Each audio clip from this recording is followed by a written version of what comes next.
Welcome to Headline News. This is Maria Han. Biden's Commerce Chief Gina Raimondo praises Trump's China tariffs as effective.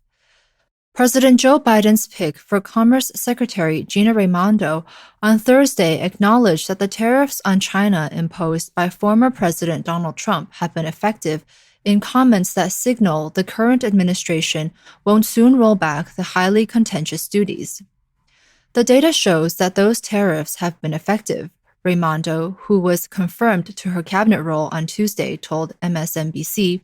What President Biden has said is there will be a whole-of-government review of all of these policies and decide what it makes sense to maintain.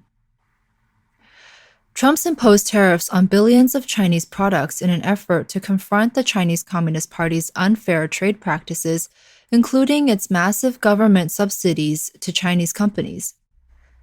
His administration also placed tariffs on $360 billion worth of Chinese goods, including imported steel and aluminum, in response to the regime's expansive state-sanctioned campaign to steal U.S. intellectual property.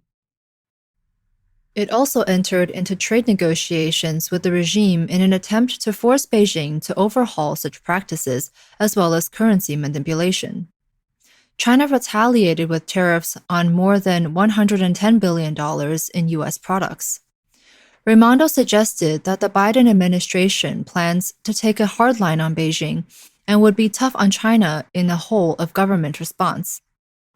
First, we have to be honest, which is to say China's behavior is anti-competitive, coercive. Their human rights are horrific. And they need to be held accountable for that, she said, noting that she intends to hold Beijing accountable by using the Department of Commerce's entity list. She described the list as a powerful tool that can be used to push back against the behavior of Chinese telecommunications companies. Raimondo previously refused to commit to keeping Huawei technologies on the list, which would stop it from acquiring American technology. That prompted Senator Ted Cruz to place a temporary hold on her confirmation.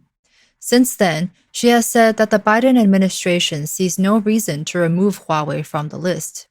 Quote, I understand that parties are placed on the entity list and the military end-user list generally because they pose a risk to U.S. national security or foreign policy interests, Raimondo said last month. Bloomberg reported, I currently have no reason to believe that entities on those lists should not be there.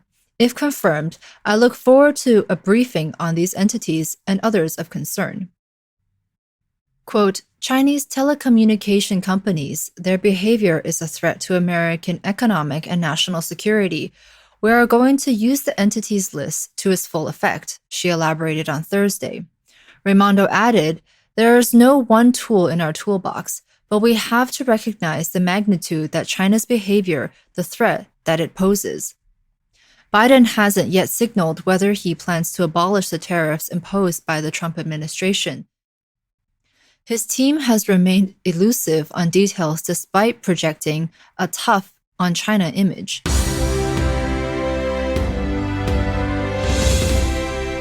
U.S. Secretary of State, Defense Secretary to make first trip to Japan and South Korea within this month.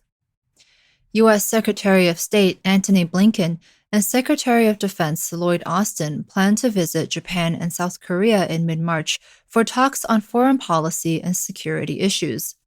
This will be the first time since President Biden took office that a member of his cabinet will visit an Asian ally.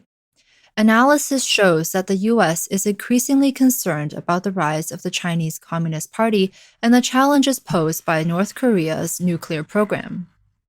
According to media reports, Blinken and Austin will hold separate 2+2 talks with the foreign and defense ministers of Japan and South Korea to further discuss issues already discussed in the phone talks, including strengthening alliances and promoting the denuclearization of the Korean Peninsula.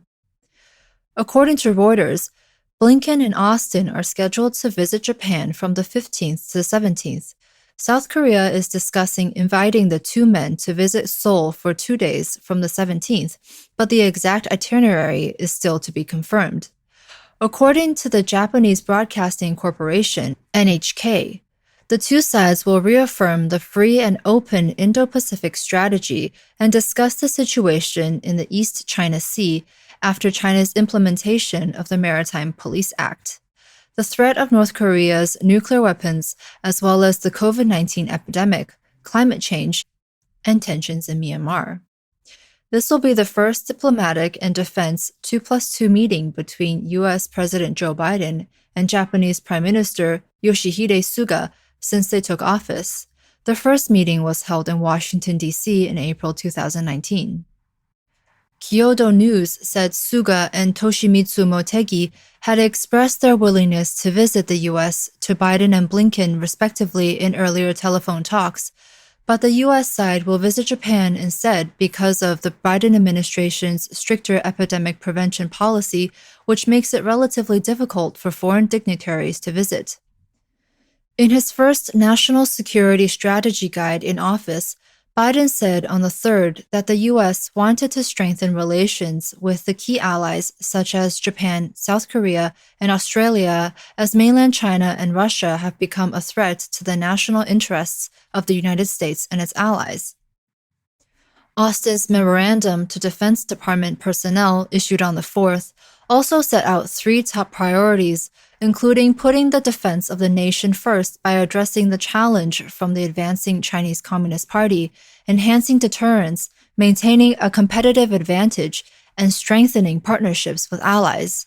At the same time, he said he also wants to be prepared to effectively deter national threats from Russia, Iran, and North Korea, as well as transnational threats from violent extremist groups in the Middle East, Africa, and South and Central Asia.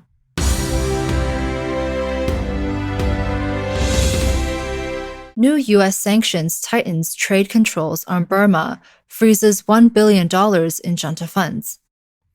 In response to the Burmese military's bloody crackdown on pro-democracy protesters, the U.S. on March 4th offered a new round of sanctions.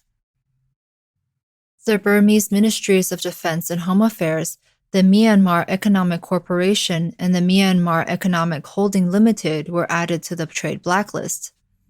The U.S. has included Burma and the military end-user export control restriction list. This means that U.S. suppliers who export specific goods to Burma would be required to apply for difficult-to-obtain export licenses. On March 4th, Justice of Myanmar shared an article on Twitter that accused the Burmese Ministry of Home Affairs, which directs the police, of using technology bought from U.S. companies to monitor social media and digital communications. William Reinsch, a former Commerce Department official, said the blacklisting, quote, will make it harder for those entities to get technology that will strengthen the military and other goods they might want. However, he also said that the measures would not have a significant impact because, quote, the volume of trade is small. He suggested that, quote, a bigger impact would be to go after the financial assets of the military leaders of the coup. According to Reuters, after the coup broke out, the junta intended to apply for a transfer of $1 billion in assets from the Federal Reserve Bank of New York on behalf of the Central Bank of Myanmar on February 4th, but it was promptly frozen by U.S. officials. U.S. President Joe Biden signed an executive order authorizing the transfer of the funds to be blocked indefinitely. This shows that the military government is trying to avoid possible international sanctions after taking power, but both the U.S. and Burmese authorities have declined to comment. Last month, the U.S. already sanctioned those responsible for overthrowing Myanmar's democratically elected government, including the defense minister and 3 companies in the jade and gemstone sector. The blacklisted companies, Myanmar Economic Corporation, MEC, and Myanmar Economic Holding Limited, MECL, are the most prominent conglomerates in the Burmese military, and through their holdings and subsidiaries, they control the country's largest and most influential companies. The 2 companies control a wide range of sectors, including beer, cigarettes, telecommunications, tires, and real estate, through their holdings and subsidiaries. In addition to Burma, on December 21, 2020, The U.S. Department of Commerce announced that it had placed 103 Russian and Chinese companies on its military end user list. The list included 58 Chinese and 45 Russian companies, including China's largest chip maker, SMIC, and drone maker, DJI.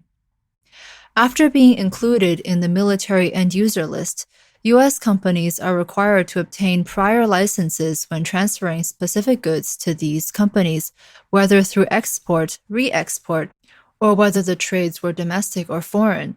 Most license applications will be denied. Thank you for joining us today, and we'll see you next time.